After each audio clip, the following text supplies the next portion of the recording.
ചുവന്ന മരങ്ങളുള്ള ഗ്രഹത്തെപ്പറ്റി നിങ്ങൾ കേട്ടിട്ടുണ്ടോ?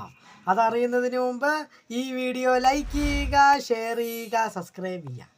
അതെ, അങ്ങനെ ഒരു ഗ്രഹമുണ്ട്. ക്ലെപ്പർ 186f ആണത്. ഭൂമിയിൽ നിന്ന് 557 പ്രകാശവർഷം അകലെ സ്ഥിതി ചെയ്യുന്ന ഗ്രഹമാണിത്. ഈ ഗ്രഹത്തിലെ ജലം ലിക്വിഡ് ഫോമിലാണ് കിടക്കുന്നത്. ഇത് നമ്മളുടെ ഭൂമിയെ പോലെ ഹാബിറ്റബിൾ സോണിലാണ് ഇത് സ്ഥിതി ചെയ്യുന്നത്. പക്ഷേ കണ്ടാൽ ഭൂമിയെ പോലെ ഇരിക്കുമെങ്കിലും നമ്മുടെ ഭൂമിയിലെ മരങ്ങൾക്ക് പച്ചയാണെങ്കിൽ ഇവിടുത്തെ ഏറ്റവും വലിയ പ്രത്യേകത ആ ഗ്രഹത്തിൽ ചുവന്ന മരങ്ങളാണ്. എന്തുകൊണ്ടെന്നാൽ അവിടുത്തെ നക്ഷത്രം ഡിം ലൈറ്റാണ്.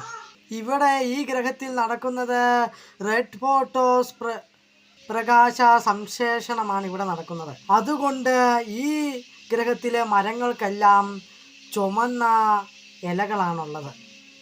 ഈ വീഡിയോ ഇഷ്ടപ്പെട്ടാൽ ലൈക്ക് ചെയ്യുക, ഷെയർ ചെയ്യുക, സബ്സ്ക്രൈബ് ചെയ്യുക, കമന്റ് അടിക്കാൻ മറക്കല്ലേ. ബൈ.